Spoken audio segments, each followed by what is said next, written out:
tarde a todos, né? A gente agradece aí a Soban por esse espaço, né, que a gente costumou chamar de jornada jurídica, né, como a Juliane falou, porque todo ano a gente faz aí uma apresentação de alguns temas interessantes que a gente acha que vão ajudar aí, né, as associadas em algum departamento ou outro, um tema ou outro, uma matéria ou outra, aí, agora, em 2024, já estamos retomando, né, essa sistemática e essa programação nossa de todo mês trazer aqui algum tema interessante, né? O escritório Crivellari Padovese, né, advogado, então, que já há algum tempo, né, com muito orgulho, é parceiro da Soban, tem muita, então, satisfação em estar podendo colaborar dessa forma aí, né?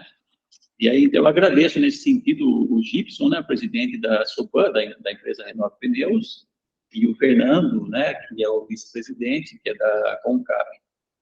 E a Juliane também, né, a gente sempre agradece, que está sempre aí no executivo aí da Soban, sempre pronta e para tudo que precisar aí na Soban, né, é a Juliane, que é a pessoa, que é o esteio aí, né. A gente agradece esse espaço e hoje nós estou aqui com a doutora Caroline Domingues, né, a gente vem falando aqui sobre problemas, questões, né, tributárias, aí a doutora Letícia Sarca, que está aqui, a doutora trabalhista, que é a doutora Jamília, a doutora Marcela também, questões societárias, de contrato, a doutora Fernanda Basso, né, que está aqui com a gente. Sempre tem alguém aqui, né, às vezes nem sempre eu também, mas as coordenadoras estão aí. E hoje a doutora Caroline Domingues, que é dessa área aí de títulos e créditos, né, de recuperação de créditos, outra área do escritório. E a gente vai falar um pouquinho, então, desse tema, né, a gente achou interessante, pela nossa experiência como jurídico de empresas, a gente vê algumas dificuldades das empresas e de nós mesmos da área jurídica na realização, na atuação de recuperação de crédito comercial. Então, nós estamos falando aqui de crédito comercial, né? Quando vocês realizam as vendas de vocês aí, vendem um produto, pneu, alguma coisa aí de vocês, ou prestam um serviço de ressolagem, recapagem de pneu, vocês, obviamente, né, vão receber por isso. E aí, então, se gera tudo isso, crédito. Muitas vezes as vendas são feitas, né, de forma parceladas, né, a crédito. E aí vem aquela ideia que uma boa parte, né, um percentual aí acaba não pagando, né, e vira inadimplência.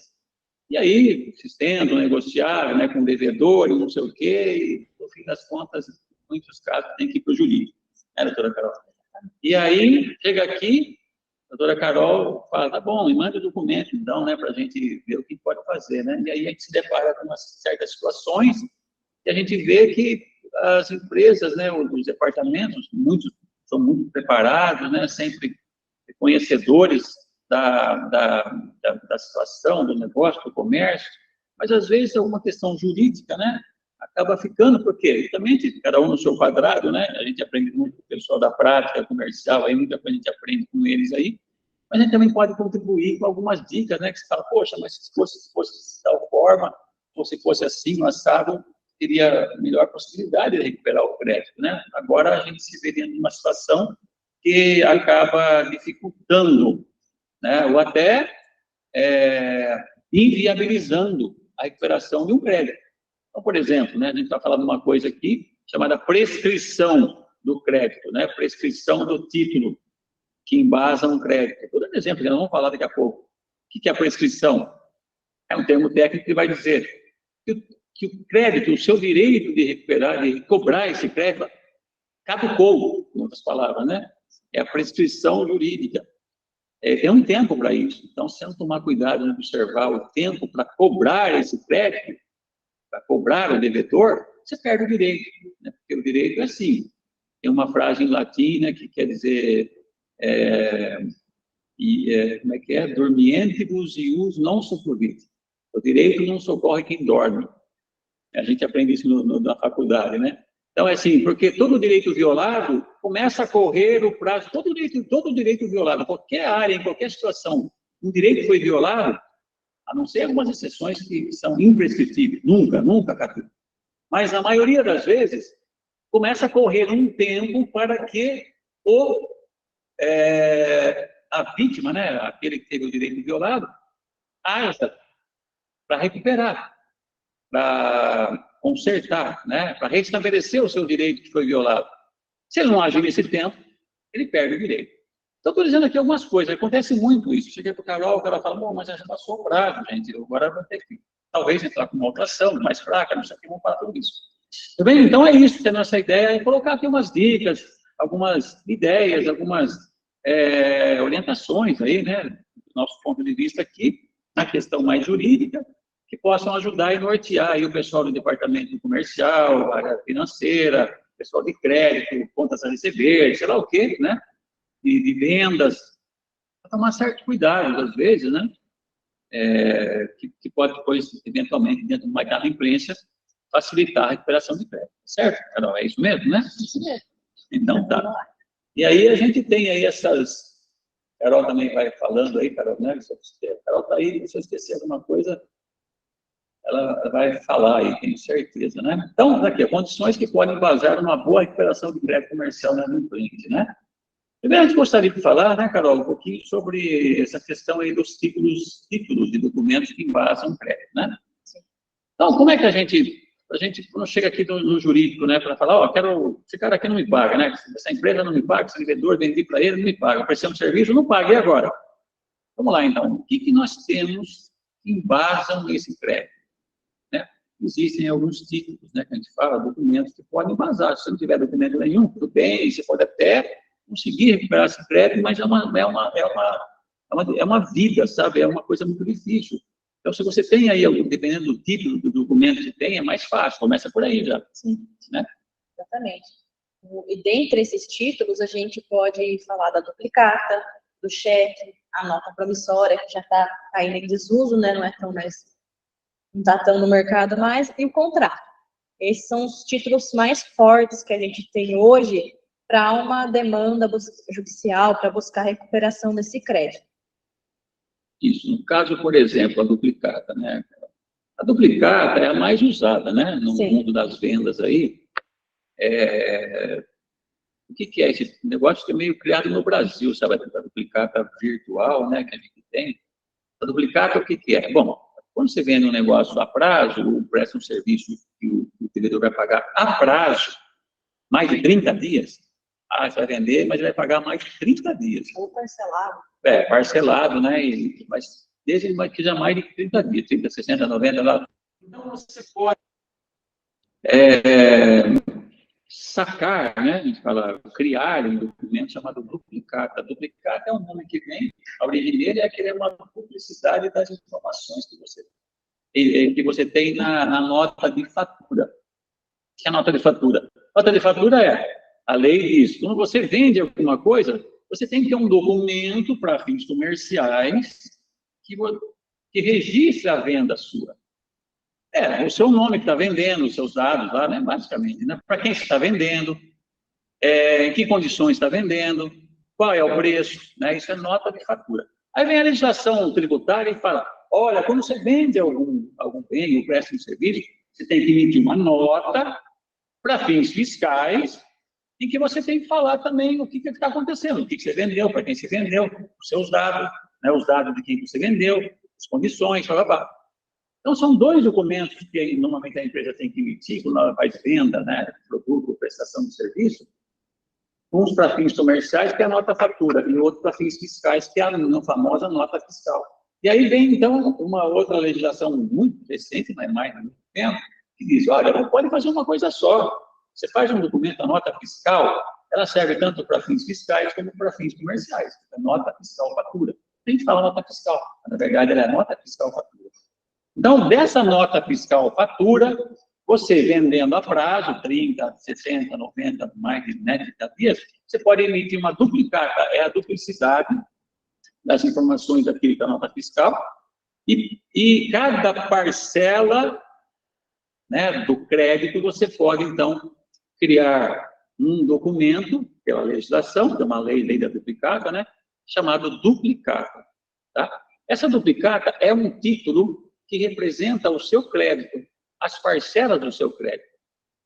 Por que isso resolve? Resolve o seguinte, quando você fala em um título de crédito, você tem um título, a lei dá a esse título a força de prova de que você tem um crédito. Sabe? Isso acontece com cheque, nota promissória, né? O contrato é um pouquinho diferente, outros documentos que a gente vai falar um pouco diferente, não tem essa força provante, essa força de prova, não se discute se tem crédito ou não tem crédito. Tem, está aqui, ó, é um título que demonstra para mim e para o juiz, para quem for, ou para o cartório, se for fazer um protesto, de que eu tenho um crédito e tenho um devedor, né? Eu posso exercer esse crédito. Então, a duplicata 1, duplicata 2, duplicata 3, duplicata 4, ela vai então sendo emitida conforme... Não quero explicar o Padre Nosso para o Vigário, né? Eu sei que até aí o pessoal do comercial, de venda, sabe muito melhor que a gente, certo? Mas, né, estão embasando aqui nossa... Pode ser também tenha, né, pessoal de outras áreas que quer também entender e não está bem afinado na questão da duplicata, né? Falando aqui uma linguagem assim também, não muito técnica, até para a gente... Beleza. E aí, então, o que eu posso fazer com essa duplicata? Inclusive, eu posso negociar, né, com bancos, com factoring, com terceiro. Ele virou um título, né, que se eu vender para o banco vira o credor daquele meu devedor. Se eu passar por uma factoring, ele vira o credor daquele devedor e assim vai, por diante, né? Então, se eu tenho uma duplicata, eu tenho um título, um documento muito forte que embasa a materialização do crédito meu.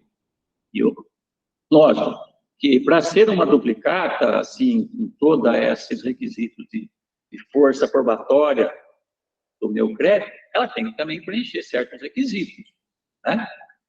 Que daqui a pouco a gente vai falar, porque também isso vai embasar, o que importa para nós saber isso daqui, que vai embasar certas ações nossas aqui do jurídico, tomar certos caminhos para a recuperação do crédito mais forte, mediano e mais fraco na ação para cobrar o crédito, com base nesses títulos que a gente tem aqui. A duplicata, ela preenchendo todos os requisitos legais e materiais, preenchida tudo certinho, e de acordo com a lei e tudo mais, aquilo que vocês fazem diretamente no departamento de vocês de vendas aí, ela é um título, né, que tem uma força muito grande para você exigir que o seu devedor pague, né? Quando ele não pagou, obviamente, está vencida, né? Não pode exigir nada, você não pode cobrar nada quando não foi vencido ainda, né? Carol, aí tem a duplicata papel, né? Que ela pode ser papel, que hoje praticamente não existe mais, e tem a virtual, a online. Online, ela é uma duplicata que não é papel. São informações que são feitas eletronicamente. Eu emito essas informações eletronicamente e mando para o banco. Ó, banco, eu tenho aqui essas informações aqui, né? Credor, venda, crédito, lá, o banco tem isso aí na mão dele. Se o devedor não pagar na data certa, o banco, essas informações eletrônicas, ele manda para o cartório, né, ele manda para o Serasa, tudo informação eletrônica, não tem papel. Né? Não é materializado. Mas e o boleto? A Carol vai explicar depois, né, que boleto não é duplicado. Um boleto com duplicata, isso é muito importante. Né? Boleto, tá, a gente vai falar também um pouco a hora, né? Então é isso. Depois a gente vai falar, então, a duplicata, para que ela dê uma boa ação para cobrar o crédito, o que ela precisa ter, né? Para a gente, quando a Carol vem aqui um negócio para a Carol, ela fala, bom, daqui, me manda isso, isso, isso, isso. Se mandar tudo isso que ela pediu, você vai poder entrar com uma ação que o juiz vai receber a ação e vai falar, devedor, eu não vou nem discutir aqui se você deve ou não deve. Já estou vendo que você deve. Pague em 3 dias. 3 dias, senão eu vou mandar bloquear seus bens, bloqueio de conta e tal. Isso é muito importante, né, cara? É isso que a gente vai falar aqui, por exemplo, o que é legal que vocês tenham na hora de vender, para que quando chega para o jurídico fala, nossa, beleza, vou entrar com uma ação de execução. Melhor dos caminhos. É o melhor dos caminhos, né? Aí também tem o cheque. Você quer falar mais alguma coisa, Carol? Não. Tá bom, desculpa, a italiana vai falando tudo, a gente divide falar, mas eu sou egoísta. Pode falar, eu complemento. Tá bom. O cheque, né? Vocês têm aí, o cheque é aquela figura também que está acabando na vida dele, né? Está morrendo, né? Que agora crédito, minha filha está aqui, né? A Sarinha, ela nem sabe o que é um cheque, assim, nunca assinou, tem 29 anos, desculpa, falei, mas, né? Carinha de 14, mas tem 29. Ele não sabe nem o que é um cheque, então é uma coisa que não existe mais. Mas pode ter, ainda pode. É um título também, né? Que é um título, tem uma lei própria também, é emitido, só o banco pode emitir aquele talionário de cheque, só é cheque quando o banco emite, né? Se você preenche aquilo lá tudo, então ele vira um título também, aquilo não se discute. Quando o devedor assina aquilo, não se discute, está preenchido tudo certinho, beleza? Tá? Não vai discutir. Se ele deve, se não deve, se comprou, se não sei o quê, não sei o quê. Né? Ele tem que pagar. Mas é uma coisa que não existe mais, praticamente. Nota promissória também, né? O cheque não existe mais, mas ainda a gente se depara com bastante casos com cheque. Que coisa, bem aí ainda. Bem, né? Ainda tem alguns requisitos aí de cheque que dão trabalho. Não trabalho por quê? Por conta da forma. Da forma como ele é preenchido. Né? Muitos aqui pode ser que trabalhe com cheque ainda, mas ainda a gente vai falar, né, o que seria importante o cheque, né? Por exemplo, o tempo de duração, de prescrição dele, né? É diferente, né? É diferente dos demais, da duplicata, da promissória, né? Ele tem um tempo menor de força executiva, que a gente fala, né? De força para entrar com uma ação forte, fala forte para entender, né? É menor do que a duplicata, tá? O tempo, né? Então tem que ficar muito esperto com isso, né? Aquele negócio, bom para o dia tal, aquilo não existe no banco, né? Não existe aquela combinação entre as partes, o bom para o dia tal, isso aí não vale nada. O que vai contar é a data da emissão do cheque, né? A data da emissão. Aí você coloca lá, é bom para daqui 90 dias. Então, você acha que ele vai apresentar no banco 90 dias, aí começa a contar o tempo para caducar. Não, é da data da emissão. Isso que acontece muito erro aqui, muita confusão, e acaba perdendo esse direito, né? Porque por causa dessa confusão do bom para o dia tal. O bom para o dia tal, para o banco, você sabe, não existe, não vale nada. É uma combinação entre as partes, quem vendeu e quem comprou. Tudo bem, se ele apresentar antes da data e causar prejuízo, né, para o devedor, se o devedor apresentar, o devedor pode cobrar certas, né, perdas e danos, não sei o quê, mas é uma combinação, então. Mas porque o banco vai pagar. Se não tiver fundo, o banco fala, não tem fundo. Mas eu coloquei bom para o dia, daqui 60 dias. Não, mas o banco não quer saber, para ele não importa. É a data da emissão que vale. Por isso que, se você não respeitar aquilo que você combinou com o seu comprador, você pode ter implicações, né, de ter que responder por prejuízo que tenha causado a ele. Você manda lá no banco, o banco, não tem fundo. Não tem fundo, tem certas implicações no nome de quem comprou. Mas você combinou com ele que ia esperar, então você tem que fazer essa combinação, certo? A nota promissória é uma nota de promessa de pagamento, né? É uma promessa de pagamento em que o devedor fala, no dia tal eu vou pagar certa quantia, de tal para fulano de tal. Promessa de pagamento. A duplicata, o cheque são ordens de pagamento. A nota promissória é uma promessa de pagamento, né? E que também ela pode ser um título também que pode ser feito com papel, tem um formato próprio, né? Específico para ele.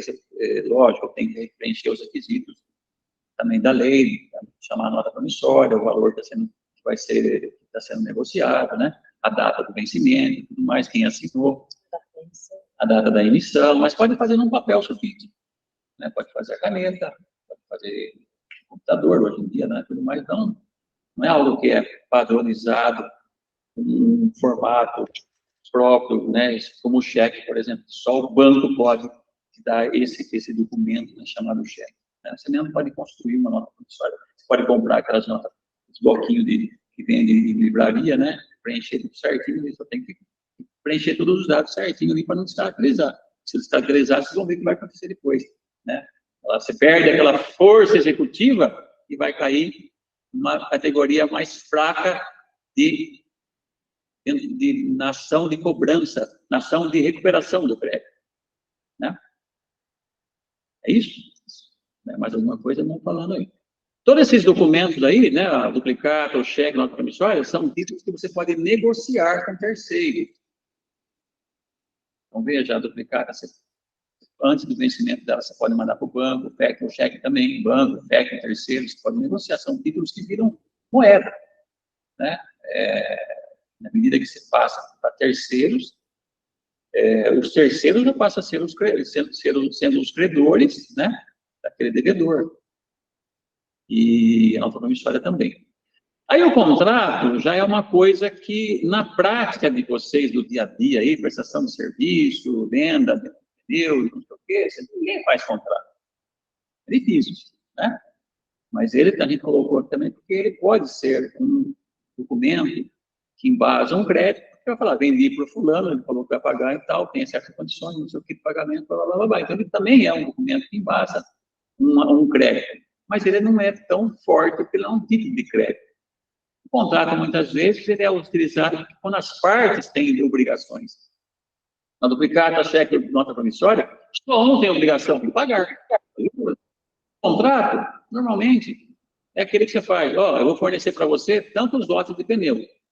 Tanto agora, tanto daqui não sei quanto. Então, as duas partes assumem obrigações. Aí eu tenho a obrigação de pagar. Se você cumpriu a sua parte e ele não pagou, tudo bem. Então, aí você tem um crédito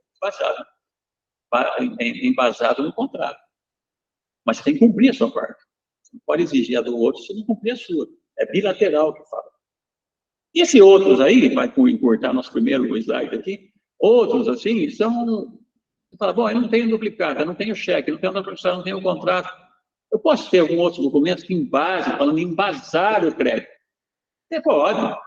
Você pode ter o pedido de compra, um aceite, troca de e-mails, né, de WhatsApp. Você recebe, às vezes, ajuda aí, Carol, para cobrar, troca de e-mails, troca de WhatsApp. O importante é a cobrança, é a entrega, né? Aí você tem que ter a comprovação. A prova de que entregou, né? Você entregou a mercadoria, isso é muito importante, a gente vai, quando vai falar das ações aí, a gente vai falar o que a duplicata precisa ter para ter uma ação executiva. Ela falou, o mais importante aqui é quando você vende, um dos requisitos mais importantes para você embasar o seu crédito, pode ter, como eu falei, desses outros ali, troca de e-mail que você vendeu, WhatsApp, ele fez um pedido de compra, aceitou, né, as condições, tal, essas trocas aí, tudo bem, embasa, né, com crédito.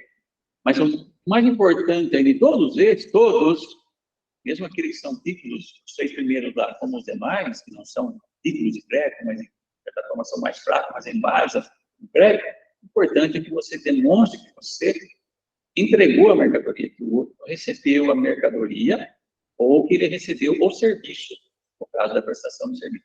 É muito importante isso, o comprovante da entrega da mercadoria, entendeu? Sei lá o que você vende aí, ou a prestação do serviço, que ele é capaz de mensular, não sei o quê. É o comprovante, eu recebi o serviço. Então, quando você faz aquela nota fiscal lá, tem aquele canhoto. Isso aqui é um comprovante, aquilo é super importante. Aquilo é super importante. Muita gente não dá muita bola para aquilo. Pede para quem entrega lá, pega certo o nome de quem assinou, né? Não põe data de quem assinou, qualquer um assina ali que recebeu. Não é legal isso. Que vê que muitos encaminham por e-mail a própria nota fiscal.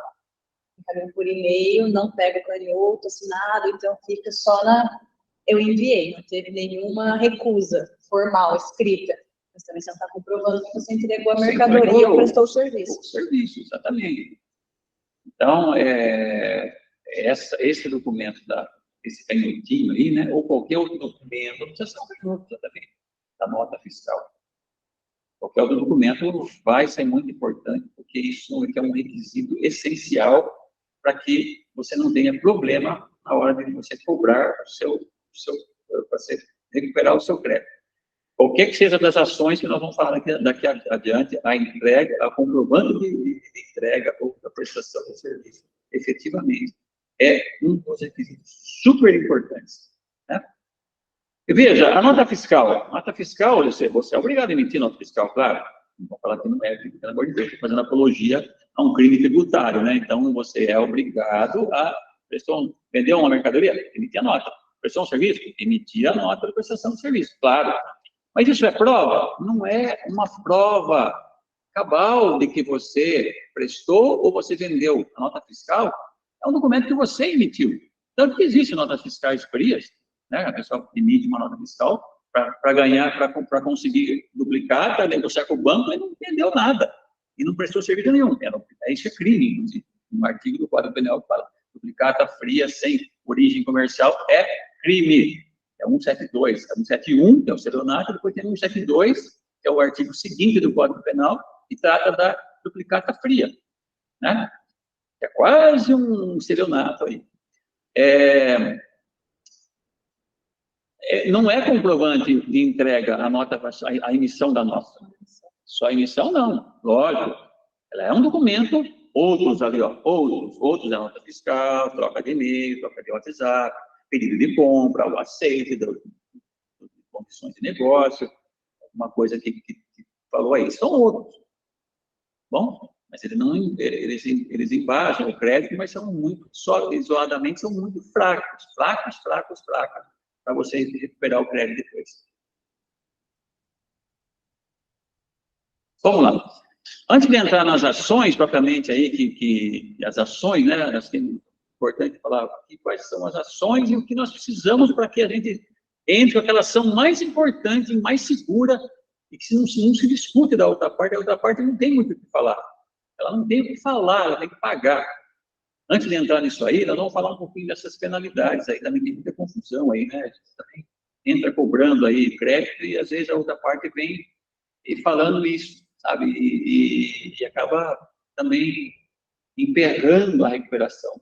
Porque, veja, quando o seu, lá, o devedor, né, quem se prestou o serviço, se vendeu, aqui também nós estamos falando mais de venda, né, em prestação de serviço, mas também você pode jogar isso também para fornecedor seu, né? Contrato, por exemplo, tem um contrato, ele serve muito para a relação entre o seu fornecedor e você, né? Você está comprando dele, você é empresa, pessoa jurídica para você, pessoa jurídica, associada aí da sua. Então, aí, o contrato embasa no crédito, né? Mas estamos focando mais na questão de venda mesmo, né? Assim, para o dia a dia. O dia a dia, isso. Mas a varejo, assim, né? O varejo de vocês aí, né? Então, está focando mais nisso. O que você pode colocar de penalidades? Quais são as penalidades? O sujeito não me pagou. Veja, as penalidades da inadimplência, você pode cobrar multa se você não tiver contrato, não. Não adianta você falar, ele não me pagou a duplicata aqui, tacar uma multa de 10%. Não pode, a multa você só pode cobrar se você tem um contrato escrito estipulando que se não pagar, se a pessoa não pagar aquilo que se obrigou a pagar, vai sofrer uma multa. Né? Ou quanto que é a multa? Então, se não tiver estipulado a multa, você pode cobrar multa. Quanto que é a multa, a questão da multa, né? Uma discussão aí também, né? O pessoal fala, a multa não pode ser mais do que 2%. É verdade em termos, gente. 2%, que é uma lei aí, a gente vai ficar citando lei também, nem artigo aqui, né? Um outro, talvez. A multa, existe um negócio de que a multa não pode ser mais do que 2% quando tem relação de consumo. Consumidor, no caso, quando vocês vendem a varejo com o consumidor, realmente vocês não podem cobrar multa mais do que 2%. Tem uma lei lá do consumidor que fala que a multa é 2%. Né? Mas se você faz um negócio com o seu fornecedor, com outras empresas que estão empresa com empresa, que o crédito é baseado em contratos, por exemplo, você pode colocar a multa até 20%, 30%.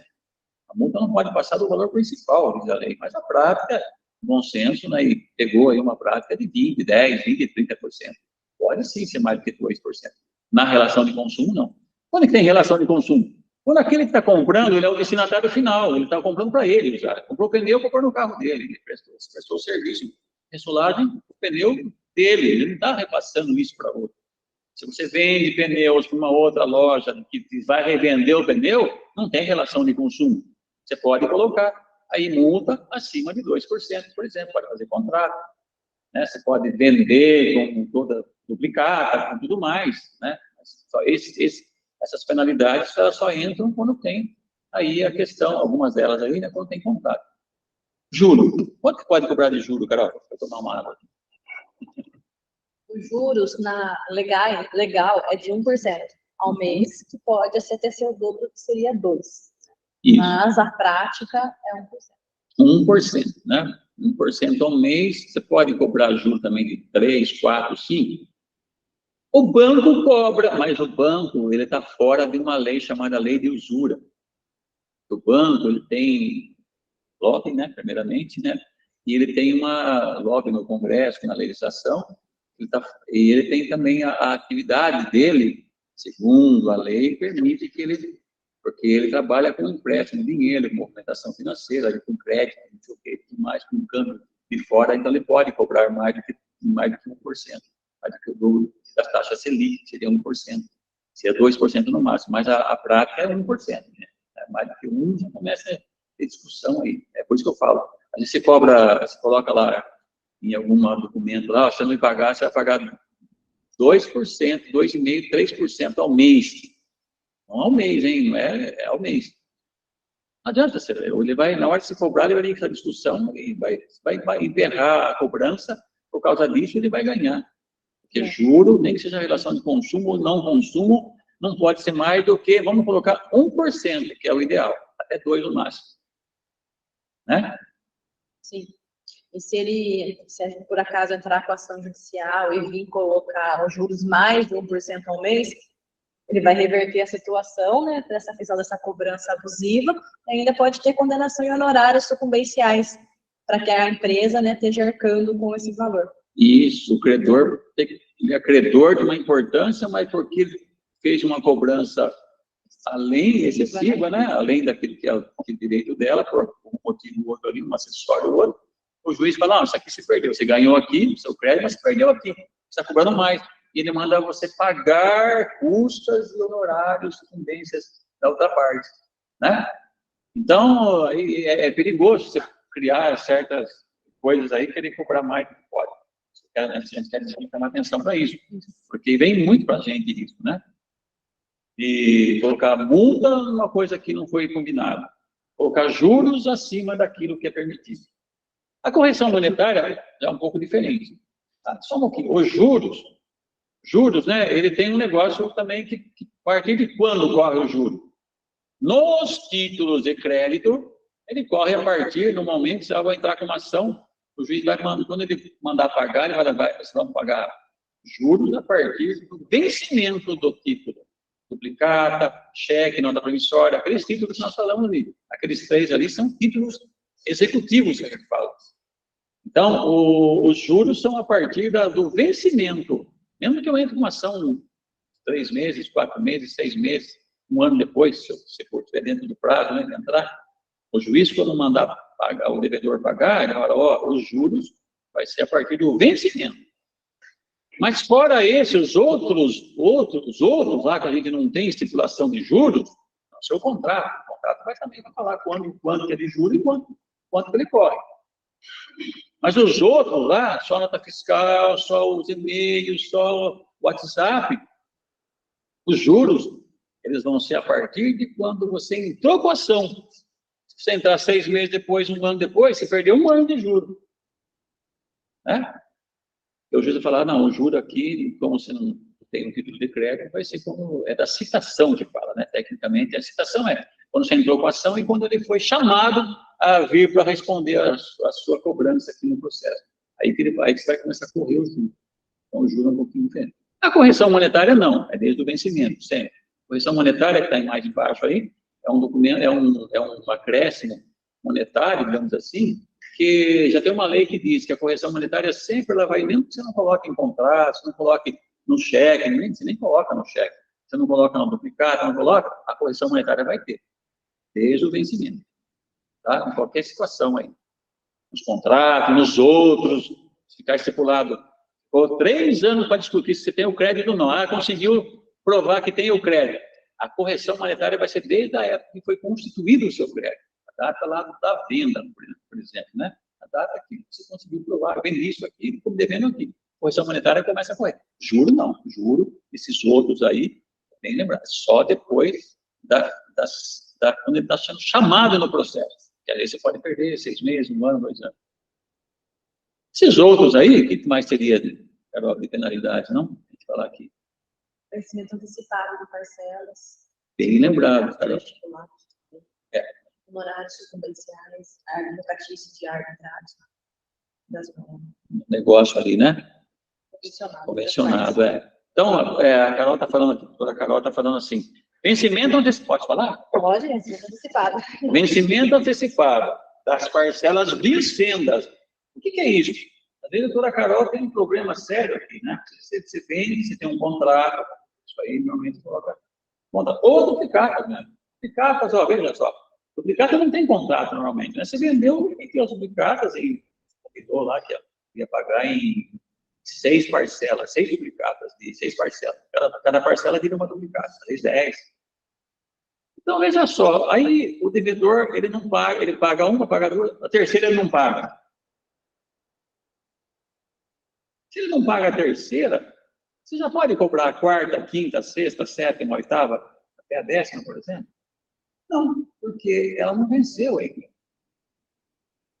Agora, se você tem uma estipulação de tal forma assim, ó, se você não pagar uma parcela, as vincendas aquelas que vencerão ainda, elas vão vencer antecipadamente.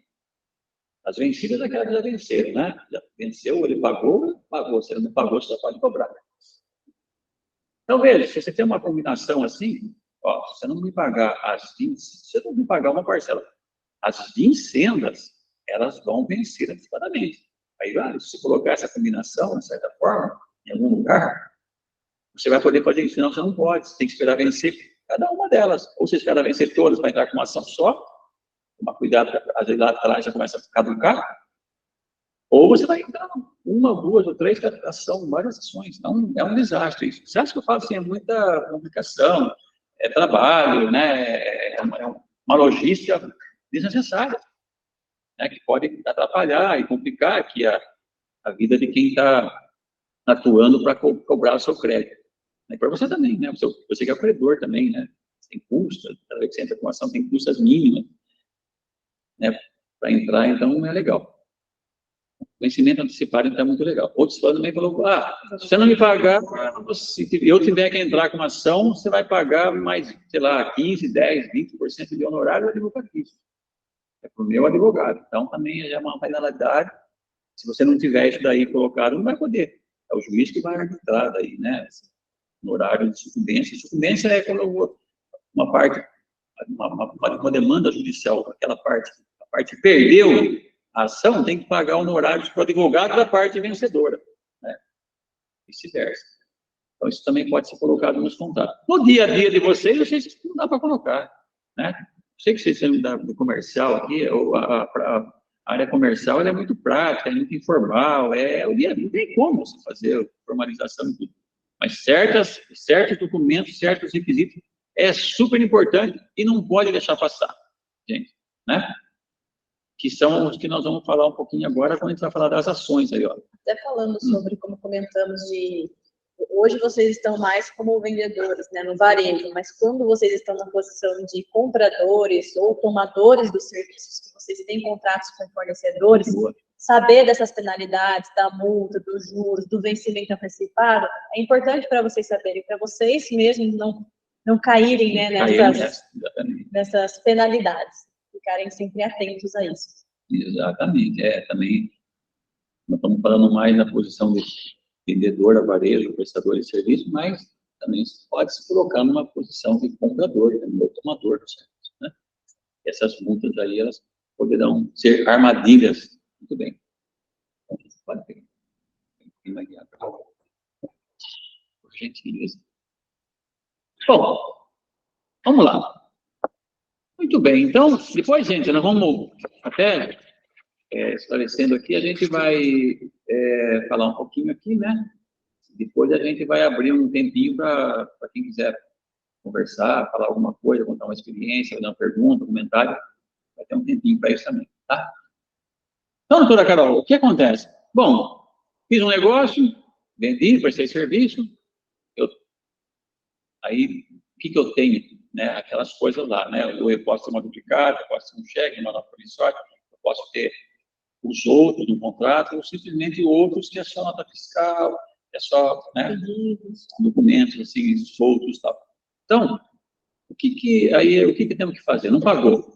Aí vem aqui, o jurídico vai dizer assim, bom, o que você tem aí para a gente tentar recuperar esse crédito seu aí? Ah, eu tenho isso, isso, isso, isso. Bom, então tem duas situações, dependendo do que você tem. Obrigado.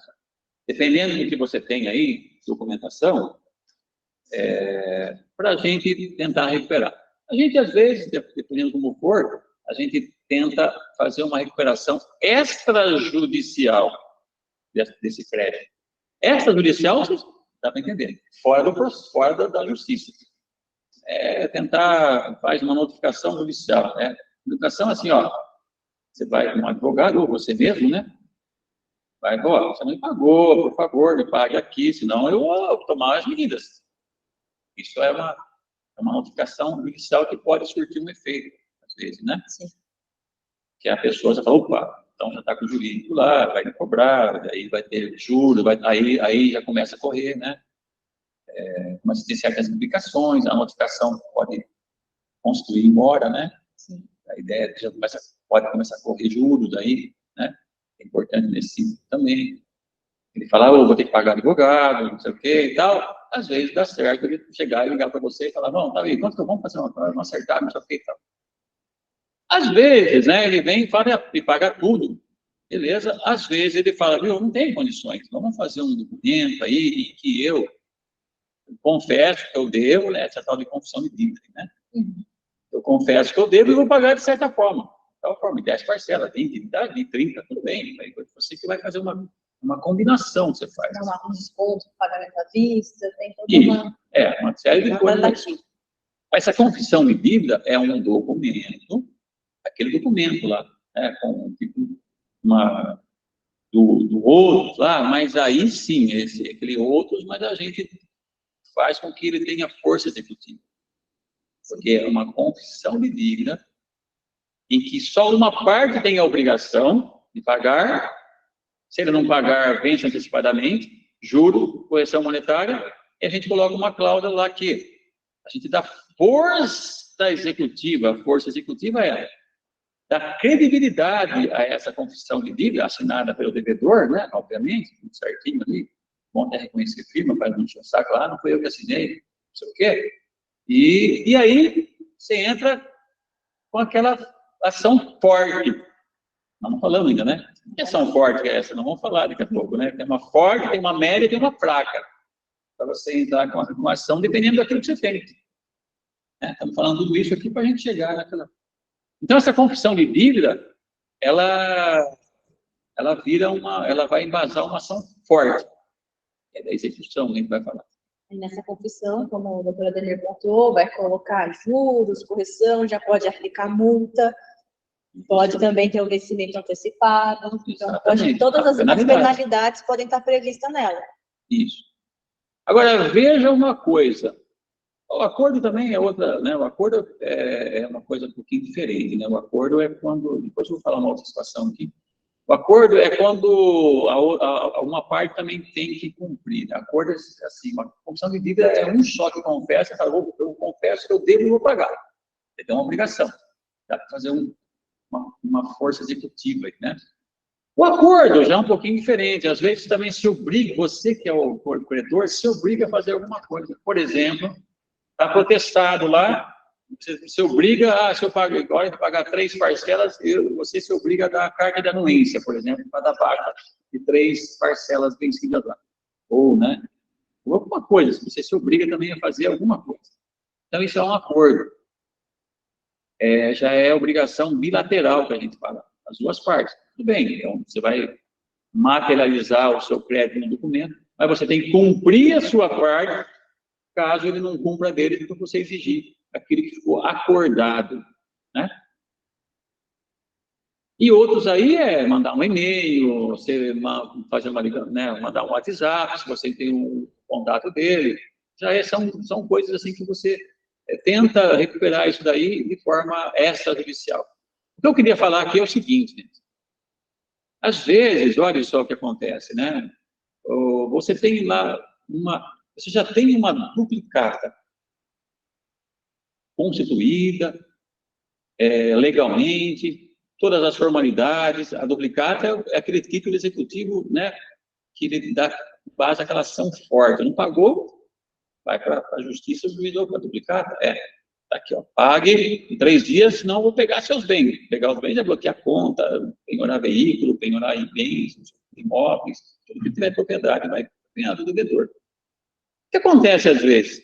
Acontece às vezes que a pessoa, o credor, tem duplicatas, montadinha, tudo certinho, e aí o devedor não paga a duplicata, e aí acaba entrando em contato com você que é credor, fala, vamos fazer um acordo? Vamos. O que acontece nesse caso aí? Ou mesmo uma opção de dívida, muitas vezes. Você tinha algo mais forte e passou a ter algo mais fraco, em termos de embasar a sua ação. Elas são mais fortes, média. Tá? Então, quando é assim, tomar cuidado. Mas se eu tenho uma duplicata, está tudo certo, minha nota fiscal, eu tenho o comprovante de entrega, né, da mercadoria, a confissão de dívida, eu tenho lá outros requisitos que a gente vai falar aqui, que embasam toda uma ação executiva, não vá atrás de fazer uma confissão de dívida e fazer um acordo. Você já tem algo que é super forte. A confissão de dívida, ela se torna um pouco mais fraca. Ela é forte, bem, mas é mais fraca que uma duplicata. Falando assim, bem, né? Para entender, questão técnica aqui, requisito e tudo mais, para não ficar entrando muito em questão assim, mais acadêmica, técnica, digamos assim. O acordo também. O acordo, muitas vezes, você obriga a fazer alguma coisa, mas você não precisa. Você já tem todos os requisitos para você entrar com uma ação. Então, tomar cuidado com isso. E às vezes vem aqui e fala, o que você tem? Ah, eu tenho um acordo que eu fiz. Aí a doutora Carol vai ver, mostra, você já tinha duplicado, você já tinha tudo certinho. Não precisava ter feito esse acordo. Ficou pior agora. Agora ele vai falar que você não cumpriu a sua parte, que, né, que não é ele que assinou esse acordo, que não sei o que, alguma coisa. Sempre tem uma discussão outra, né? Às vezes pode acontecer isso aí, né? Então não adianta, não é legal, às vezes, tá? Então você não tem nada, você tem aqueles outros lá, tudo solto, não comprova que eu entreguei a mercadoria ou prestar o serviço, principalmente isso, aí sim. Aí se ele vier negociar com você, o devedor, vamos fazer uma função, vamos fazer um acordo, vamos, que aí você supera toda aquela fase que você tem que provar o seu crédito. Já está provado. É um pouco mais, não é tão forte como a duplicata, mas você não tinha duplicata. Você tinha outros ali, as coisas soltas. Então, faça uma confissão de dívida, faça um acordo, porque daí fica melhor do que você tinha. Mas não fazer, trazendo para pior. Bom, isso é muito importante, no dia a dia a gente vê isso daí, e é uma dica que a gente queria colocar aqui, tá? Eu sei que é muito detalhe, mas a gente não dá para entrar também, para aprofundar muito aqui. Muito bem, ó, aqui, ações judiciais para recuperação de crédito comercial. Aí são os 3 tipos que a gente está falando desde o começo. Tem a mais fraca, a média e a forte. A ação de cobrança é a ação mais fraca que a gente tem. Ela é a mais demorada, a mais longa. Então, se você tiver os outros documentos que não sejam os títulos constituídos, vai entrar nesse caso. E nesse caso, vai apresentar a nossa petição inicial, que é entrar com pedido. A outra parte, ela vai ser chamada no processo para apresentar a defesa. Vai ter toda a dilação probatória, pode ter audiência, perícia, para depois ir para uma sentença e o juiz falar, seu crédito está constituído, ou seu crédito não está constituído. Então, aí vai ficar ainda a cargo de decisão judicial para saber se você tem ou não esse crédito. Quanto tempo, mais ou menos, pode reclamação? Vai até, não total do processo, mas só a primeira sentença, são 3 instâncias, né? Aí eu falaria mais de 1 ano, porque se demorar essa citação, que é o chamamento no processo, que tem casos que demoram anos para a gente conseguir chamar a outra parte do processo, vai bem mais de 1 ano. O juiz dá a primeira sentença, depois tem a segunda, que é o tribunal, depois tem a terceira, que é lá em Brasília, né? PJ e STJ. Isso na ação de cobrança, né? Essa ação primeira que é a mais fraca aí, né? Depois, na hora que terminar o processo, que você ganhou a ação, daí aí que vai entrar naquele negócio de penhorar bens. Daí o juiz, a gente chama de juízo da incerteza. Você não demonstra para o juiz a certeza do seu crédito. Então, você tem que convencer o juiz de que você é credor. Ele tem toda a direito constitucional de defesa, como a doutora Carla fala. Ele vai... Você tem umas coisas lá, para o juiz, eu vendi para ele aqui, mas veja, eu tenho um pedido de compra aqui, e eu entreguei para ele, mas você não tem nem a prova que você entregou. Pode ter, mas não tem os requisitos da força, né, executiva. É pior se não tiver algum comprovante de entrega, pelo amor de Deus. Ele vem com tudo na defesa e fala, não recebi. Não era aquilo que eu combinei com ele, eu pedi uma coisa, mandou outra, era outro preço. Qualquer coisa que ele faz ali, vai abrir, como a doutora falou, a dilação probatória você tem que provar que você tem o crédito, você tem que provar com documentos, é aquilo que você tem ali. Com testemunhas, eventualmente, você vendeu, que ele comprou, que o preço era tanto, que era aquilo que ele comprou, que o pneu era aquele lá, não era outro, não sei o quê. Que aí vem, às vezes, perícia. Ele fala, eu comprei um pneu, mas o pneu não presta. Aqui, vai ter que abrir uma perícia para ver se aquilo que ele está falando que ele não está pagando porque o pneu tinha um vício, realmente tem esse vício ou não. Mas quem vai falar que o pneu da borracha, não sei o que, estava com as consistências lá, como é que fala, as estruturas lá dela estavam bem ou não? É um perito.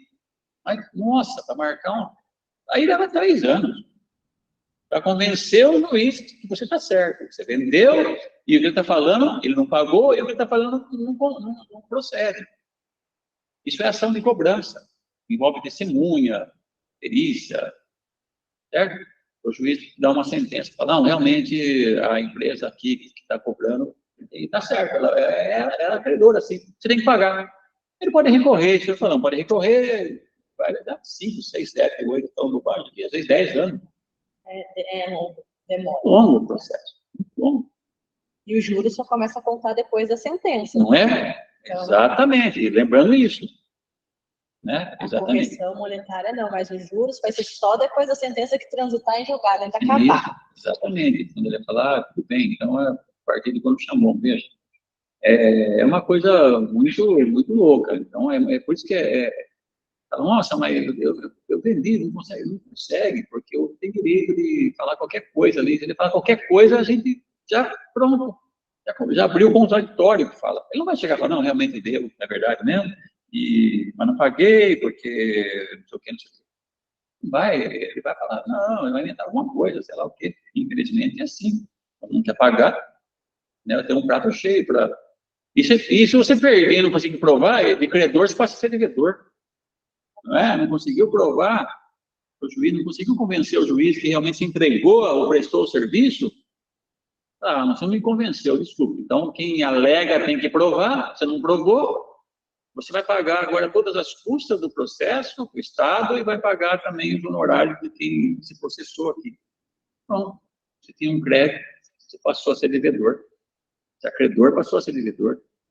Bom, então essa cobrança, quando é a cobrança? Quando você não tem a duplicata com todos os requisitos próprios dela, né, o cheque, uma nota promissória, um título de crédito, né, ou mesmo a confissão de dívida, quando você não tinha os primeiros lá, você fez uma confissão de dívida, a confissão de dívida, sim, ela embasa ela não precisa ser cobrança, né, ela vai ser mais forte, não falando mais claro. Então, quando você não tem aqueles títulos fortes, você vai estar com uma cobrança. Você tem toda essa via cruz aí, né? Essa via sacra, você pode dizer, esse caminho longo para percorrer com o risco de perder, inclusive. Aí depois da cobrança, que é mais fraca, a gente tem a monitória, que é intermediária, né? Vamos falar da execução? Da execução já? Que é a mais forte, daí a gente fala do meio. Tá. Eu sugiro isso. Pode ser. A execução, que é a mais forte, quando você tem todos os documentos com os requisitos. Então, por exemplo, uma duplicata com o seu protesto. O protesto também é muito importante. A gente vai entrar com a ação, já falando, e o juiz vai determinar, pague em 3 dias. Então, é mais rápido. E só dele não pagar nesses 3 dias, já pode começar as penhoras, as buscas dos bens. Então, não é um caminho tão longo para tentar satisfazer o seu crédito. Muito bem. Exatamente, porque aí é o juízo da certeza. Por que da certeza? Crédito, a promissória, o cheque, né, uma confissão de dívida bem elaborada e com força executiva, elas dão a certeza de que você é credor. Por isso ele vai no juízo da certeza. É um outro departamento, como se fosse um outro departamento lá na justiça, certo? Não é a mesma justiça, é o mesmo lugar, é o mesmo juiz. Mas são ritos diferentes que a gente fala, né, tecnicamente falando. Um é um processo de conhecimento, você tem que fazer o juiz conhecer todos os fatos e tudo mais para convencer ele, e o outro é o juízo da certeza, da execução, que é o quê? Que o juiz, com base naquilo que se apresenta para ele, fala, não, aqui não tem que provar nada, tá certinho.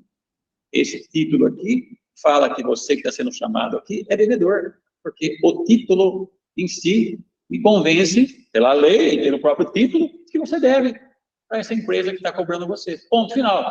Paga em 3 dias, senão eu vou mandar penhorar suas coisas daí. Bom, é isso, né? Isso é chamado de um processo de execução, o juízo da certeza. É desde que você tenha os documentos para isso. Duplicata. A duplicata, agora vamos falar uma coisa aqui.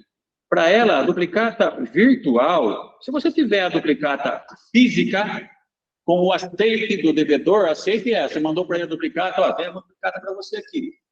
Você vai pagar daqui 30, 60, 90, você aceita? Ninguém faz isso hoje, não dá para fazer. Aceita, você tem que apresentar para ele a duplicata, isso no tempo lá atrás, há 100 anos, 200 anos, não, duplicata é um pouco, título de crédito, né? Os títulos de crédito, o cheque, da promissória, letra de campo, até os primeiros títulos, esse negócio do aceite. A duplicata também tem, mas a duplicata é uma coisa mais agora recente, né? Em 1980 e pouco, 70, 80, por aí. Tem uma lei própria aí, né? Tem o aceite. Se você manda as duplicatas para ele e assina, o devedor, ele que eu falo devedor, assina o aceite físico ordinário, que a gente fala, que é aquele comum, ele aceita, tudo bem, ele virou um título executivo, certo? Duplicata física, papel, ele assinou, o devedor assinou que ele concorda, está confessando, como se tivesse aceito. Duplicata, isso não, em outras palavras, realmente, eu reconheço essas duplicatas, eu estou assinando aqui, eu estou devendo mesmo, é esse valor, e eu tenho que pagar.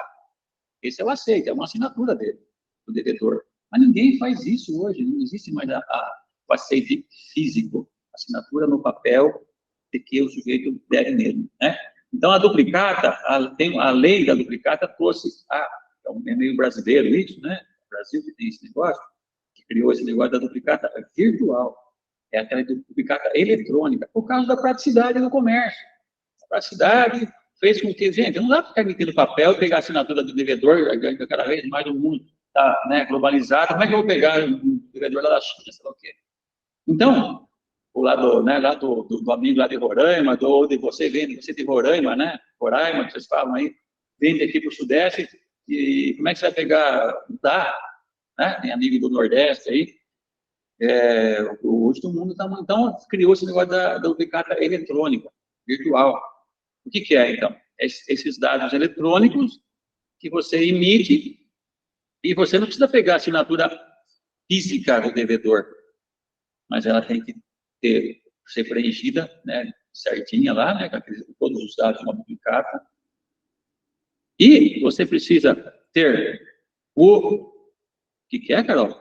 Comprovante de entrega. Para aqui, ó. Então, como você não tem o aceite físico, se você tiver o aceite físico, você não precisa de nada mais. Mas ninguém tem o aceite físico, o papel. Então, quando não tem o aceite físico, tem uma outra possibilidade da duplicata ser executiva, ser forte. Então, naquela ação boa ali, que é a execução. Essa nós vamos falar agora.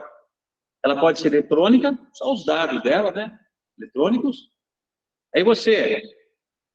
Então, é duplicata eletrônica, os dados eletrônicos, que ela pode virar um boleto. Boleto não é a duplicata, o boleto é só um aviso de cobrança. ó, você deve tal aqui. Aí você manda duplicado para o banco manda para o devedor um boleto para ele pagar. Então, não é boleto, ele manda duplicado. Boleto, você está devendo isso aqui, ó.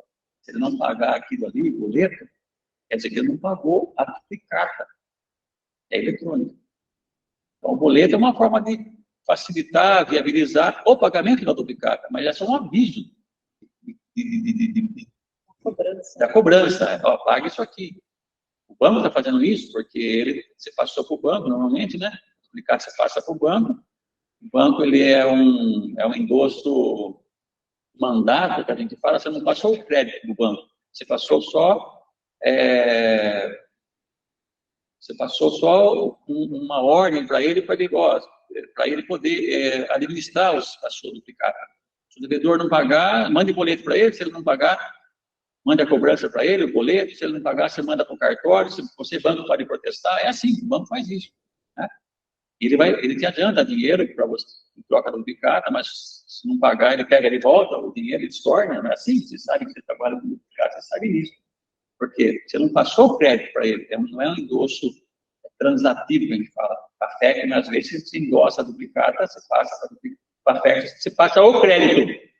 Não passa só para ela uma ordem dela administrar o duplicata. É uma questão de questões técnicas que não quer entrar muito assim para não aprofundar. Mas o banco é um negócio assim, você manda uma ordem para o banco, vamos. Gerencia para mim essa duplicata, que é um endosso mandato, você só manda ele fazer alguma coisa. Mas o crédito é seu, você é o credor, né? Endosso mandato. Aí não pagou, ele manda para o protesto, ele vai cobrar, não sei o que, ele exerce o direito creditório, que a gente fala. Mas o crédito é seu. Muito bem. Então você tem que ter, para quê? Para que você tenha a força executiva de uma duplicata virtual.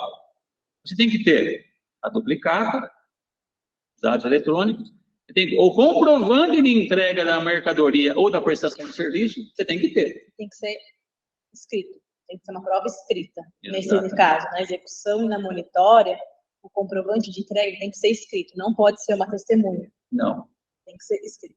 Comprovante expresso, escrito, de que você entregou o pneu, a lote de pneu, o serviço que você prestou lá de balanceamento, de alinhamento, de recapamento de pneus, né? Você tem que ter um comprovante, né? Um documento escrito. Não precisa ser exatamente aquele canhoto. Mas a mensagem de WhatsApp, eu recebi o pedido, eu recebi, está tudo certo, um e-mail, mensagem no WhatsApp, qualquer coisa que comprove inequívoca, que a pessoa fale, claro, que ela recebeu. Isso. Aí, então, você tem o segundo requisito. Quando a duplicata é virtual, mais um requisito tem que ter. A doutora Carol já falou aqui. Um negócio chamado protesto. Para que você tenha ação forte, uma duplicata virtual, você tem que ter o protesto, tem que protestar a duplicata, lá no cartório. Tem que protestar. Se você não tiver o protesto, você pode entrar com uma ação contra para recuperar seu crédito? Pode, mas não de execução. Você vai entrar com uma outra que a gente vai falar aí, né? Já falou da cobrança ou da monitória. Já passou o tempo aqui, né? Estamos falando aí. E tem que ter um último requisito aqui, que a doutora Carol já falou, não pode ter ausência de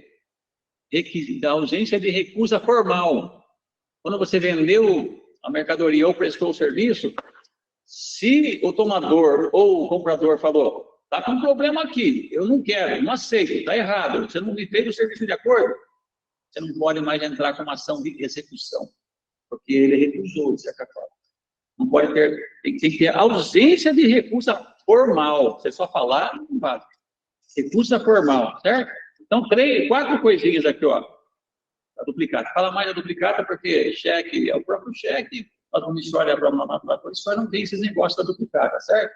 Mas o que mais usa é a duplicata.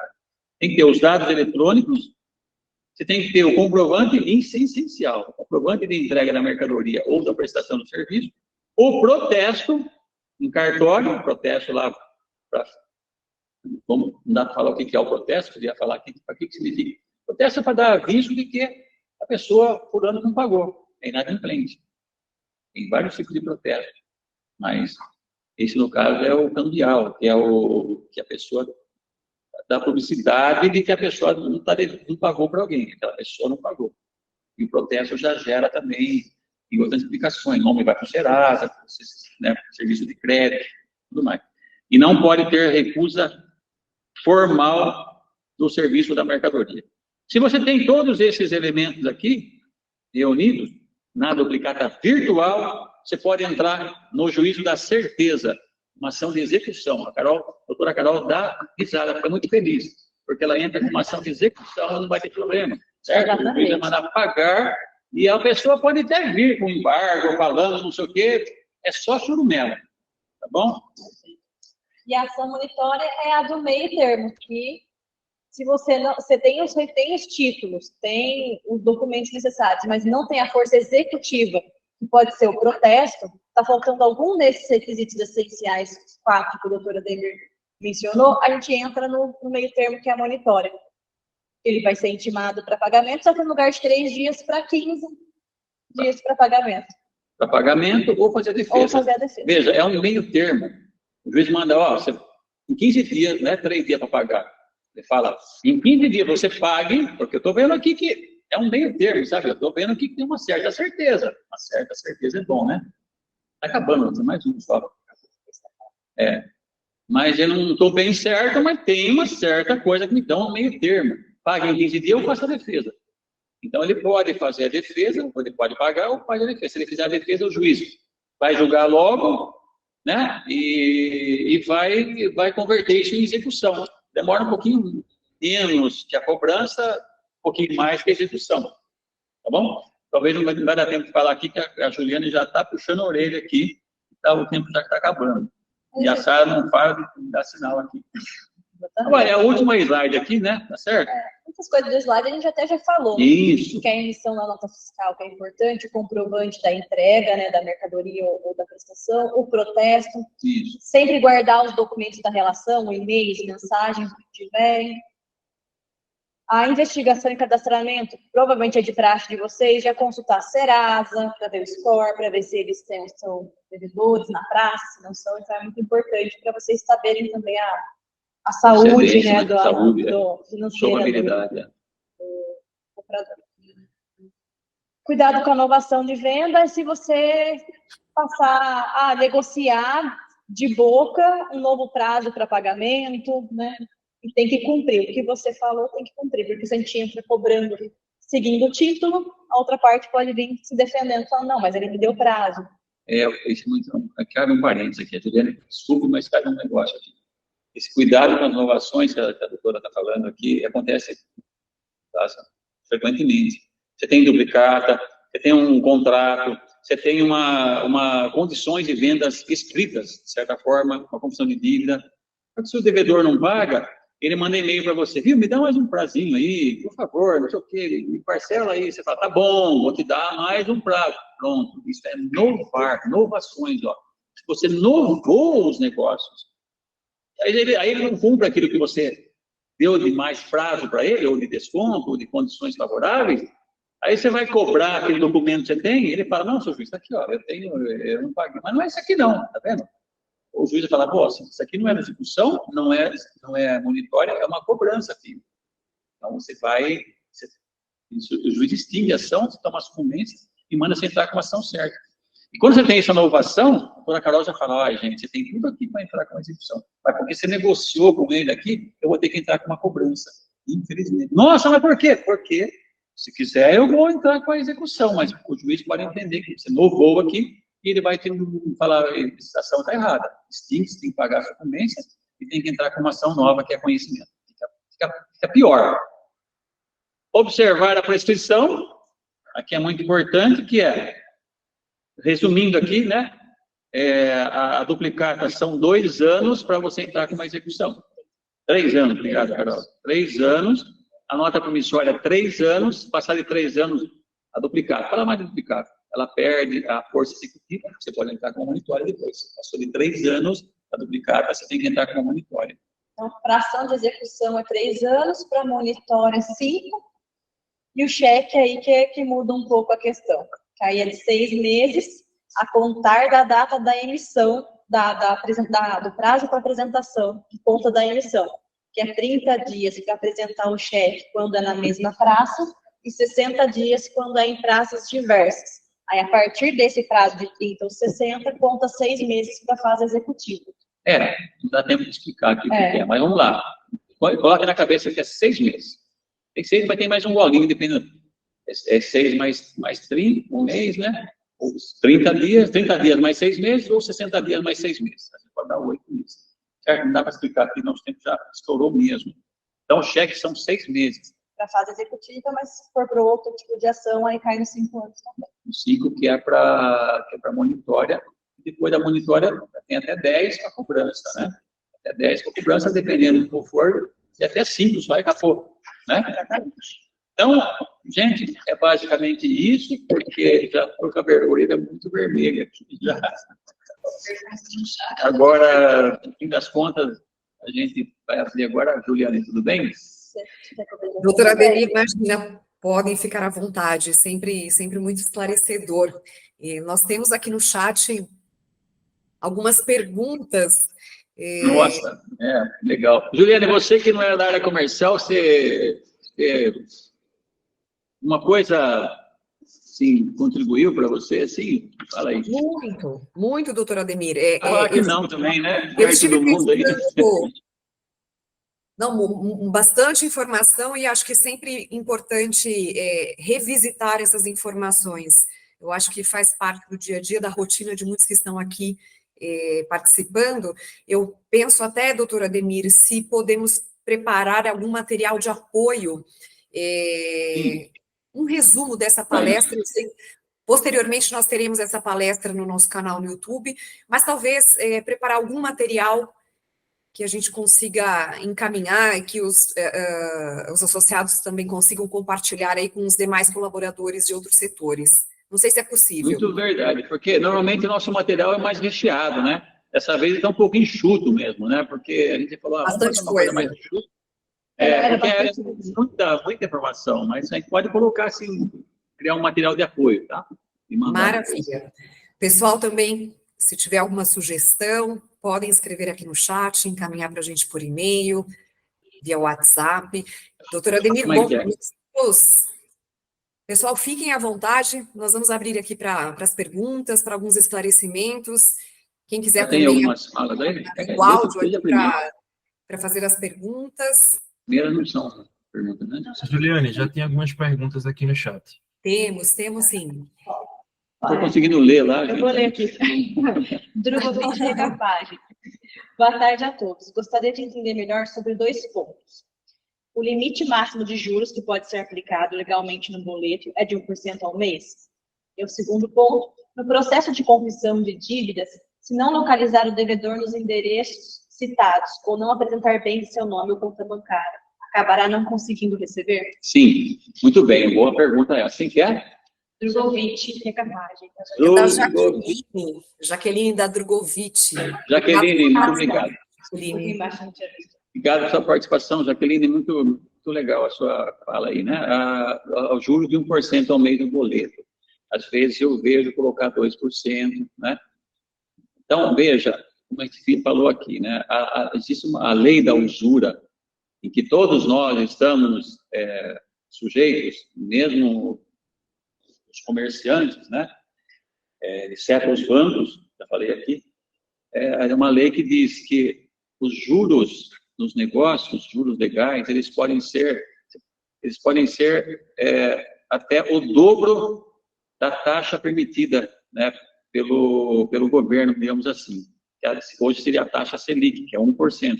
Então, você pode colocar 2%? Pode, que é o dobro do 1%. Então, até o dobro do que é permitido pela lei, em outras palavras. Permitido pela lei é 1%, nos negócios você pode colocar 2%. Então, até 2% é possível sustentar. A gente já vê muito... Porque, o que a gente fala aqui? Que às vezes, você coloca 2% nos boletos, o banco coloca, não tem problema nenhum para ele, né? Aí você vai cobrar os 2% numa demanda, é um prato, é um pretexto para o devedor vir e falar ao juiz, olha, está cobrando aqui 2%, mas não pode. O juro permitido pela lei é 1% ao mês. A tabela do Tribunal de Justiça, por exemplo, quando ele fala, o tribunal tem uma tabela de atualização monetária é 1% ao mês, é a correção mais 1% ao mês. E aí vem, então, tá vendo? O TJ fala que é 1%, mas ele está cobrando 2%, está errado. Aí vira uma discussão. E é um prato cheio, né, para que o devedor fique brigando. Às vezes não vale a pena, isso que eu quero dizer. Aí o que acontece nesse meio tempo, esse prato cheio, ele vai apresentar isso, vai postergar cada vez mais o início da fase executiva, que é a busca de bens. Isso já vai limpando contas, já vai tirando bens dos nomes. Exatamente. Então, isso complica um pouco. Exatamente. Às vezes é uma estratégia, ele sabe que talvez ele pode até perder. Mas ganha tempo. Mas ganha um tempo imenso, que a Carol está falando aqui, a doutora Carol, de se preparar. Ah, vou perder? Vou. Então, às vezes é um valor considerado, né? E ele se prepara para tirar tudo. Sumir, vai mudar para outro estado, não sei o quê, é complicado. Mas então, enfim, pode. Até 2 pode. A outra seria, então, no processo de confissão de dívida, se não localizar o devedor nos endereços ou não apresentar bem seu nome na conta bancária, acabará com os crimes. Exatamente. Aquele negócio que você ganha, mas não leva. Né, Jaqueline? Porque a primeira coisa para você entrando numa ação contra alguém, esse alguém tem que ser encontrado. O processo dificilmente corre sem alguém ser encontrado, porque a Constituição fala que ninguém pode ser processado sem direito de defesa. Existe um negócio chamado edital, citação, né, intimação por edital. O juiz é difícil aplicar isso aí, porque primeiro ele fala, tem que esgotar todas as possibilidades para que você encontre a pessoa, por causa desse direito constitucional, aí, que tem de ter direito de defesa, né, de ampla defesa, de contraditório, que fala se defender e tal. Então, você tem que buscar informação em todos os órgãos aí, né, para ver se consegue achar o endereço dele. E o processo leva mais ou menos uns 2 anos, doutora Carol, para ficar pesquisando aqui e ali, para ver se acha, não acha o endereço. Não, tudo bem, você consegue fazer então por edital. Depois que tentou aqui e ali, não sei o que, não achou. Seu juiz, não achei, entendeu? Faz por edital, faz. Você gasta uma nota para fazer publicação do chamamento do devedor ao processo. Por edital, é um edital que é expedido aí, né, formalmente, não sei o que e tudo mais. Tem custas para isso, às vezes não leva nada. Tudo bem, o processo até pode correr depois, ele vai dar revelia, o juiz vai condenar ele a pagar aquilo. Aí vem a fase dele ser encontrado. Como ele não foi encontrado para responder o processo, também não vai ser encontrado para pagar, né, aquilo que der para você, credor. Então, você tem razão, essa segunda parte aí, sim. Se não foi encontrado, mesmo numa confissão de dívida, ou mesmo em qualquer outra circunstância, Jaqueline, né, com uma duplicata, o título de crédito, uma execução mesmo, relação forte, né? Ou na fraca, ou na média, ou na forte, se o devedor não for encontrado, bem local incerto, não sabido, como disse, é uma ação já complicada, ela vai ser morosa, vai ficar patinando, e às vezes não passa na fase seguinte. Tem mais. Vamos para a segunda da Thaisa. Qual o título melhor recomendado, ou seja, tem melhor embasamento para a cobrança futura, tanto extra quanto judicial, que seja viável a implementação no dia a dia? Thaisa, muito legal. Judicialmente falando, a duplicata, como a gente falou aqui, né, com esses requisitos aqui, é a mais forte. A duplicata eletrônica, né, o comprovante de entrega, isso, lembre bem disso, gente. Isso é essencial. Faça alguma coisa aí no procedimento de vocês aí, que vocês tenham um comprovante de entrega daquilo que vocês venderam, ou do serviço que vocês prestaram. Isso é essencial, certo, Carol? É a maior discussão, digamos assim, o cerne das maiores discussões eu não recebi corretamente, sabe? Não me prestou aquilo que eu falo que é protestado, certo? Então, o protesto e a a ausência de recusa formal é o mais interessante para uma ação judicial. Então, é uma duplicata, protesto, comprovante de entrega e a não recusa. E a não recusa, são esses 4. Isso aí é o melhor dos mundos que você tem. Tá? A duplicata, se você tiver a duplicata física com aceite, não precisa mais nada disso. Certo? Duplicata com aceite físico, a assinatura dele, é como se fosse uma confissão das mais poderosas que existem. Eu sei que na prática não acontece. Outra pergunta da Thaisa. Somente a assinatura no canhoto nota fiscal pode ser considerada como aceite? É possível aceitável cobrança e protesto de notas fiscais que não foram assinadas? Se você está falando do aceite ser a nota fiscal, é o comprovante de entrega, né? O comprovante de entrega, ele pode...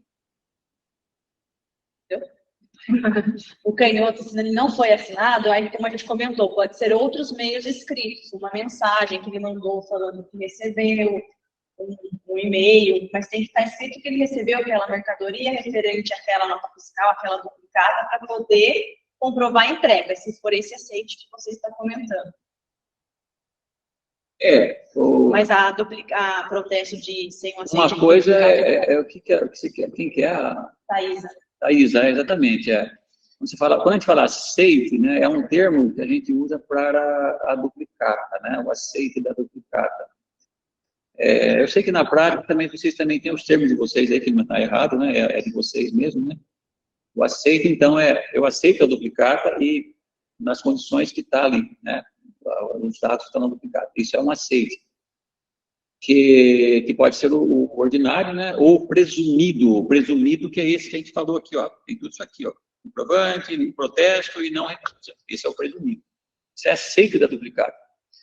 Agora, quando você fala comprovante de entrega da mercadoria e do serviço, esse é um comprovante, e você tem que ter algum documento ali que comprova. E como que comprova? É com assinatura do devedor. Aí tem uma coisa muito importante que você falou aí, que eu acho que assim, que eu captei aqui, né? Que eu extraí, que é o que acontece às vezes quando você tem o canhoto de entrega, mas é assinado um rabisco lá. Um rabisco que não comprova, não tem RG. É bom, então, em outras palavras, né? Tem um RG, tem um CPF, identificar a pessoa. A pessoa assinar corretamente quem está assinando ali. É importante identificar quem.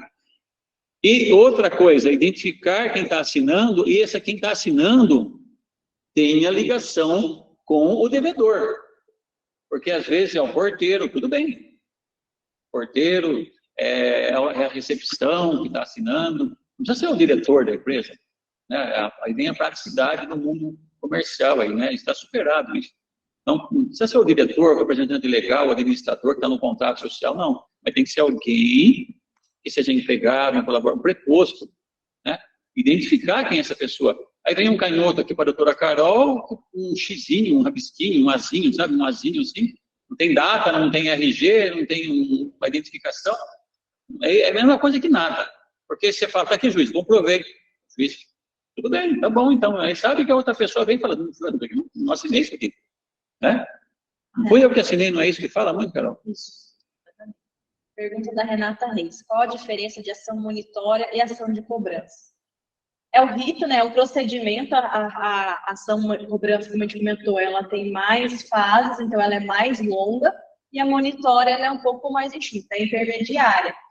E o que difere uma da outra que a gente vai avaliar na hora de entrar é a documentação, o tipo de documento que você tem, se você tem aqueles que são mais fracos ou se são alguns que já têm uma certa força. Então, basicamente assim, ó, você tem um título que embasaria uma execução, mas por causa de algum motivo ele perdeu a força executiva, ou porque não preenche uma condição ou outra, ele não preenche todos os requisitos para uma ação da execução, ele cai na monitória. Por exemplo, uma duplicata que já passou de 3 anos, ela perdeu a força executiva, mas tem todos os requisitos para... Como ela perdeu a força executiva, você não pode mais entrar com uma ação de execução. Você pode entrar com uma monitória, porque são documentos que embasam uma ação intermediária.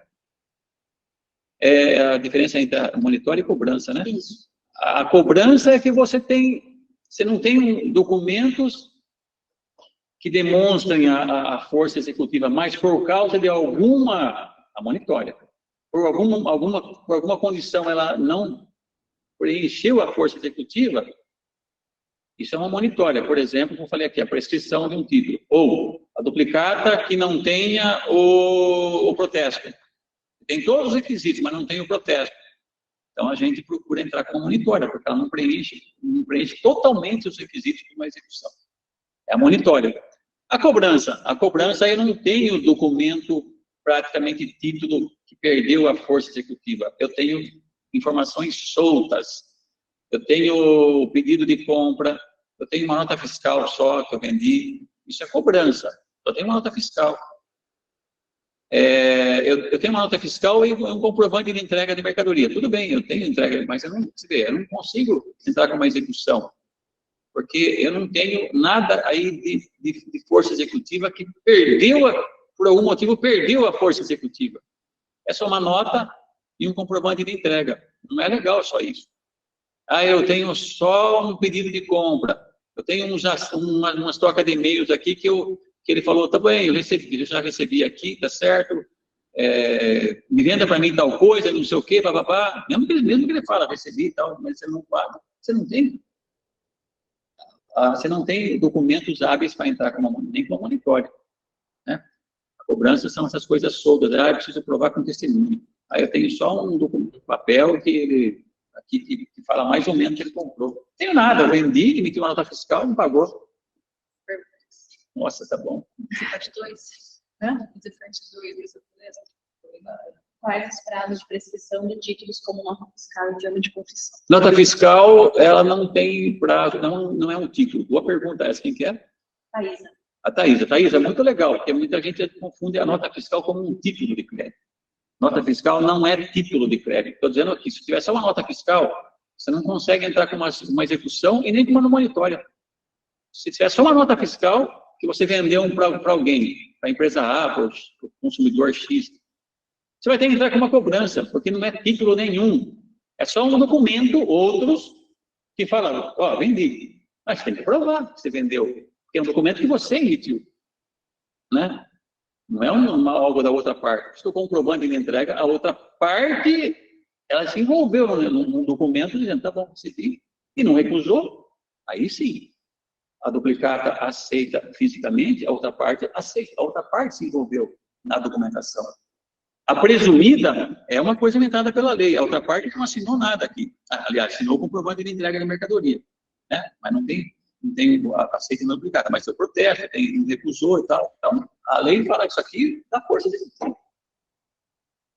Não sei se respondeu, gente. Desculpa, está muito apertado o preço, não o prazo, né? Tem mais duas perguntas. Mas a gente pode voltar aqui, Juliana, e falar mais coisas, porque eu acho que está bastante legal aqui, né?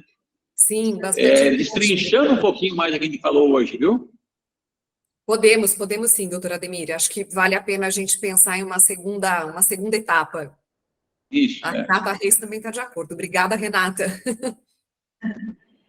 Tem mais 3 perguntas que a vai responder. Vamos sim, vamos. Dá tempo, né? Para mim, dá tempo. Posso ficar aqui. É meia-noite aqui, não tem problema. Para nós. Foi o Jonathan.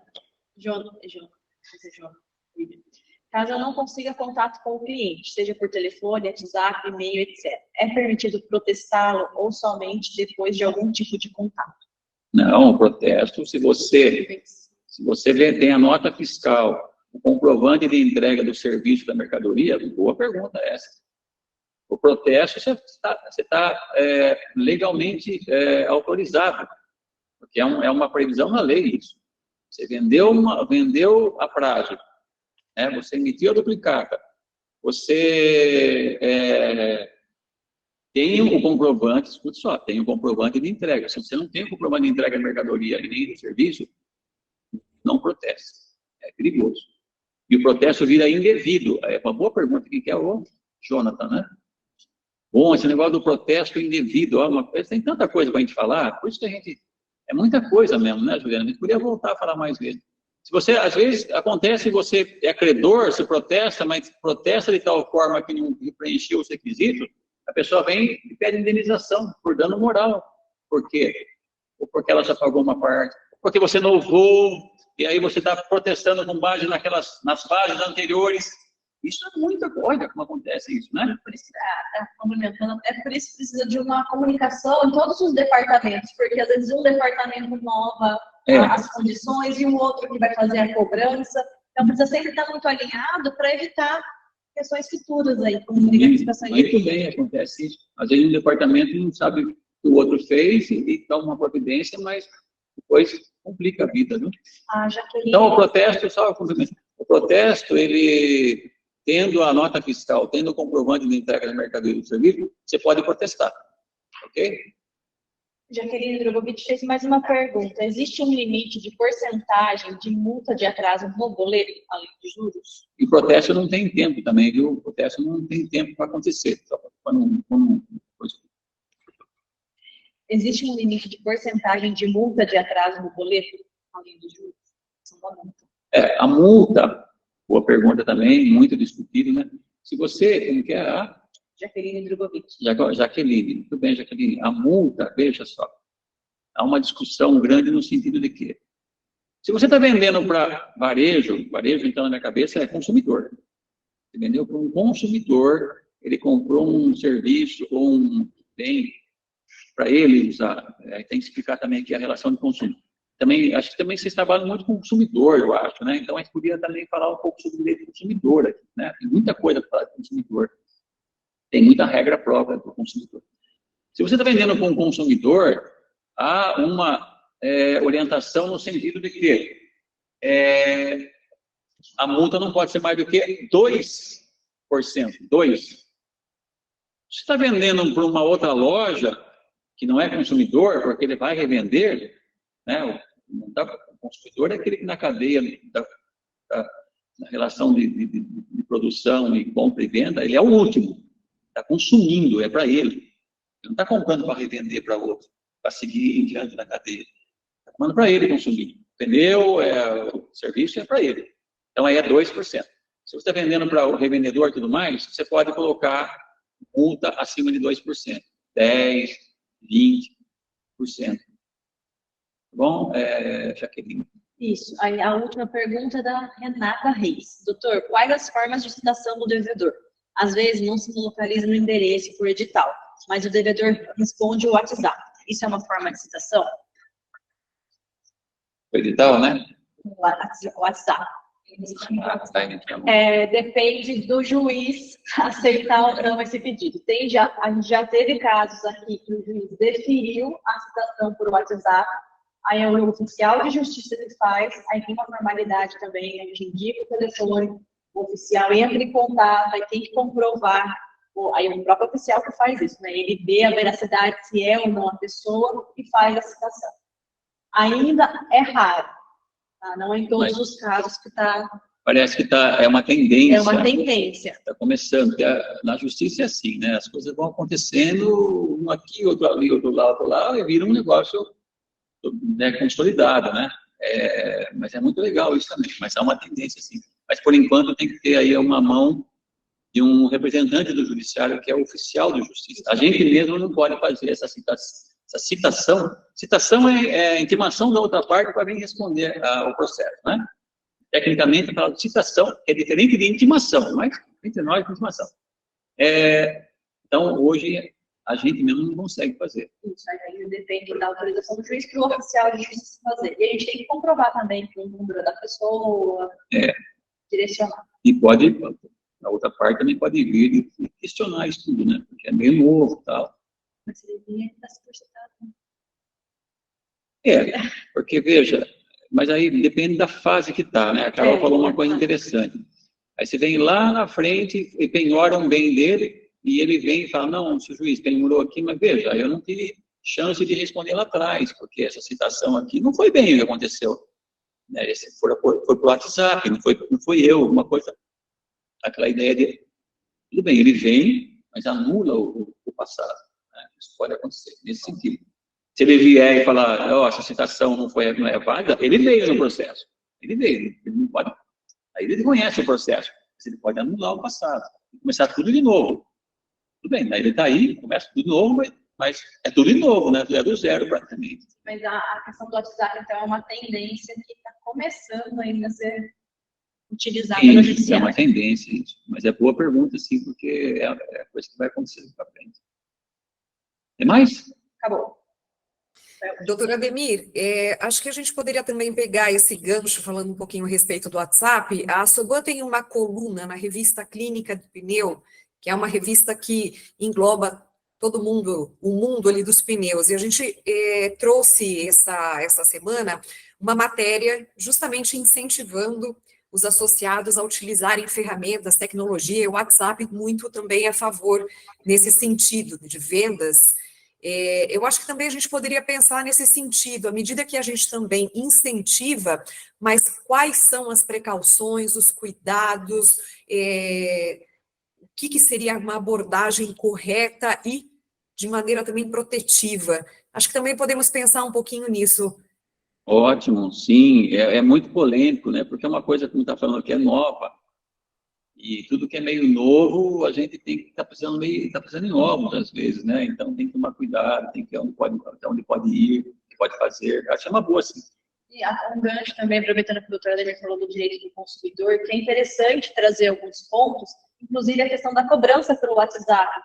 A cobrança reiterada, excessiva, isso também pode caracterizar alguns problemas aí para a empresa. Boa. Então, tem vários pontos legais para a gente abordar. É verdade, porque às vezes você fica mandando mensagem, fica cobrando, fica pressionando, não sei o quê, ele vem e fala que ele é consumidor, não tem o direito lá do consumidor, que não pode ter as cobranças excessivas, né? Um protesto indevido, uma cobrança exagerada, uma coisa assim desrespeitosa, tem uma série de coisas que vira o jogo, sabe? Ou pelo menos tem pé para ficar discutindo e levar adiante a situação. E às vezes tirar até proveito disso. Sim. Bem lembrado isso também. Maravilha, pessoal. Bom, até deixei ali para vocês no chat o nosso e-mail, o nosso WhatsApp. Caso vocês tenham sugestões ainda a respeito dessa pauta discutida hoje ou outros temas, fiquem à vontade, podem entrar em contato. Bom, nós estamos com um tempo bastante justo, ficaríamos aqui falando por muito tempo ainda, né, doutor Ademir? Mas a gente vai respeitar um pouquinho essa nossa agenda aqui também, os demais, ou com outros compromissos. Gostaria de saber se mais alguém tem alguma pergunta, algo a esclarecer, doutor Ademir também, alguma conclusão, doutora Caroline também? Nossa parte, eu só também queria lembrar que a gente também pode criar o formato de cursos, né? A gente tem um curso sobre contratos de vendas, sobre a questão dos contratos aí, né? Cláusulas e práticas importantes nas vendas, né? Quando você faz venda com contrato, né? Não sei se talvez para vocês vocês fazem muito contratos, né? Ou quando vocês compram também de fornecedores e tal, aí vocês fazem contratos. A gente tem um curso de 6 horas, Juliane, né? São 2 momentos, 3 e 3, falando das cláusulas e práticas importantes para um contrato seguro, né? Nas vendas. Que a gente está falando aqui de recuperação do crédito inadimplente, né? A gente também tem conteúdo para dar um curso também de 6 horas. Mas podemos fazer em forma de live também, assim, né? Como a gente está fazendo para nós. Então, legal, a gente está sempre aqui para oferecer o que foi interessante aí para vocês. Viu? Em relação ao curso, precisamos realmente falar um pouquinho a respeito e desenvolver aqui para o pessoal. Eu deixo também aqui um alerta, um convite, na verdade. Temos aqui empresários, acredito que colaboradores da área financeira, também jurídico, para que vocês também compartilhem com os demais colaboradores e parceiros. Essas palestras, elas acontecem exatamente para dar um suporte para vocês. Então, aliás, se me permite, Juliane, mais uma coisa. A próxima, você tem essa? A próxima live já tá certo ou não? A próxima live vai ser dia 6 de março. 6 de março. Isso, e o tema vai ser tributário. Na verdade, eu e a Juliana, a gente está alinhando isso. Tá, dia 6 de março, às 15 horas, mas a Sara e a Juliana estão alinhando ainda. Talvez vai ter um tema tributário por conta da reforma tributária, né? Exato, exatamente. Pode ser que... Tá. Pessoal, bom, não havendo mais nenhuma manifestação, acho que ficamos por aqui então, doutor Ademir. Agradecer a todos que participaram, obrigada pela interação de todos. E doutora Ademir, doutora Caroline também. Nós também agradecemos, né? Agradecemos, Juliane. Muito obrigado a todos pela presença aí, a Soban, a diretoria da Soban, e você, Juliane, muito obrigado, viu? Pela oportunidade. Obrigada. Nós sempre estamos juntos aqui.